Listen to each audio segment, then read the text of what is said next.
Assalamualaikum warahmatullahi wabarakatuh. Perkenalkan, nama saya Rabitul Anam, prodi BKPI atau yang biasa disebut dengan Bimbingan dan Konseling Pendidikan Islam YIN Madura. Di sini saya akan menjelaskan peran dan fungsi teknologi informasi dalam pelayanan bimbingan dan konseling. Teknologi informasi sangat penting dalam kehidupan kita pada zaman ini karena teknologi informasi banyak membantu kita dalam menghadapi hal-hal dinamis sehari-hari. Teknologi menawarkan kita berbagai alat untuk mendorong perkembangan dan pertukaran informasi dalam kehidupan kita. Kedua hal tersebut merupakan tujuan TI atau yang bisa disebut dengan teknologi informasi untuk mempermudah pekerjaan dan menyelesaikan banyak masalah. Maka dari itu, saya sebagai salah satu mahasiswa di Institut Agama Islam Negeri Madura atau di Bimbingan dan Konseling akan menjelaskan fungsi dan peran teknologi informasi dalam pelayanan BK. Yang pertama, mari kita bahas apa itu teknologi informasi. Teknologi informasi adalah gabungan antara teknologi komputer dengan teknologi telekomunikasi yang memberikan informasi yang dibutuhkan oleh individu. Teknologi itu dibutuhkan oleh individu pada zaman sekarang karena itu sudah merupakan sebuah tuntutan zaman. Maka dari itu, teknologi sangatlah penting dalam kehidupan kita. Apalagi teknologi informasi untuk mengetahui atau mendapatkan informasi-informasi yang telah terjadi. Yang kedua, fungsi teknologi informasi dalam bimbingan konseling. Di sini ada 5 fungsi teknologi informasi dalam pelayanan bimbingan dan konseling. Yang pertama, menjaga kerahasiaan suatu data karena dengan teknologi memungkinkan untuk menguncinya dan tidak sembarang orang dapat mengaksesnya.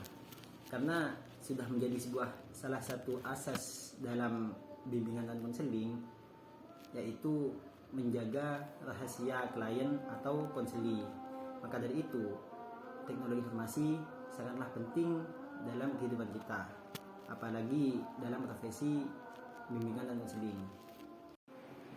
Lanjut pada fungsi TI yang kedua, yaitu membantu individu maupun kelompok untuk dapat berkomunikasi dengan lebih mudah.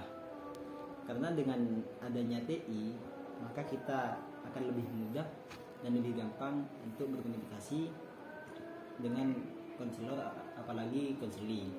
Karena masalah yang kita hadapi sebagai konseli itu tidak dapat diperkirakan kapan yang datang dan kapan yang pergi. Maka dari itu, dengan adanya TI, kita sebagai konseli, seumpama kita sebagai konseli, itu akan lebih mudah untuk berkomunikasi dengan konselor kita.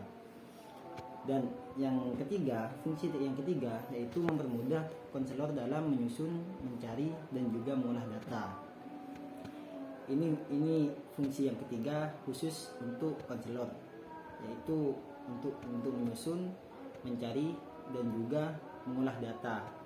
Karena dalam menyusun ataupun mengolah data itu tidak segampang yang kita kira.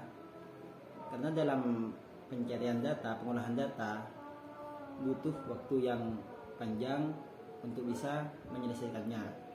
Karena dengan adanya TI, maka seorang konselor akan lebih mudah dalam menyusun dan mengolah data. Yang keempat yaitu memberikan kesempatan pada individu untuk berkomunikasi lebih baik dengan menggunakan informasi yang mereka terima tanpa perlu bertemu secara fisik. Fungsi yang keempat ini berhubungan dengan fungsi yang kedua. Karena dengan adanya TI, maka seorang klien atau konseli itu akan lebih mudah dalam menerima informasi tanpa perlu bertemu secara fisik ataupun bertatap muka. Lanjut ke fungsi yang terakhir atau yang kelima, yaitu menjadikan TI sebagai alat dalam suatu program kegiatan sehingga kegiatan tersebut lebih teratur dan terstruktur. dengan adanya TI, maka program yang dibuat oleh konselor itu akan lebih mudah untuk diaplikasikan pada seorang klien atau konseling. Pindah ke bab selanjutnya, yaitu peran TI dalam BK. Di sini disebutkan bahwa peran TI yaitu untuk membantu memudahkan konselor dalam menangani konseli yang tidak memungkinkan untuk mengadakan pertemuan, apalagi dalam masa pandemi COVID-19. Ini juga berhubungan dengan fungsi TI yang kedua dan yang keempat tadi, yaitu untuk mempermudah konselor dan konseli untuk melakukan konseling atau bimbingan tanpa harus bertemu. Karena ketika kita mempunyai masalah, anggaplah kita seorang klien, dan ketika kita mempunyai masalah itu tidak memungkinkan untuk bertemu konselor, maka kita bisa menggunakan TI. Lanjut ke bab selanjutnya, yaitu tentang kelebihan TI dalam BK. Kelebihan TI dalam BK di sini ada 4 kelebihan. Yang pertama, pembelajaran dari mana dan kapan saja. Seperti yang tadi, seorang konseli dan konselor bisa melakukan bimbingan dan konseling di mana saja dan kapan saja. Dan yang kedua, yaitu bertambahnya interaksi pembelajaran antara peserta didik dengan guru. Dengan artian, interaksi antara seorang konselor dan konseli atau klien itu bisa bertambah dengan adanya TI dalam konteks pembelajaran. Yang ketiga, yaitu menjangkau peserta didik dalam cakupan yang luas. Dengan artian, seorang konselor bisa menjangkau konselinya dengan cakupan yang luas. Tentunya tidak seperti secara tatap muka seperti dulu yang masih waktu tidak adanya TI. Yang terakhir atau yang keempat, yaitu mempermudah penyempurnaan dan penyimpanan materi. Materi yang dibuat oleh konselor itu bisa disempurnakan, bisa disimpan dengan lebih baik ketika kita menggunakan teknologi informasi. Pindah ke bab selanjutnya, yaitu tentang kelemahan TI dalam BK. Tentunya apapun yang ada di dunia ini pasti ada kelebihan dan kelemahannya. Di sini saya akan menyebutkan kelemahan TI dalam BK. Di sini ada 3 kelemahan. Yang pertama, kegiatan konseling melalui TI dapat menimbulkan jarak baik secara fisik maupun psikis di antara konselor dan klien. Jadi kelemahan TI dalam BK yang pertama, yaitu ketika seorang konselor dan konseli menggunakan TI atau teknologi informasi, maka tentunya dengan otomatis bisa menimbulkan jarak entah secara fisik ataupun secara psikis dengan klien tersebut. Yang kedua, yaitu belum terdapat data-data, fakta atau informasi yang objektif dari klien sehingga pemecahan masalah kurang jelas.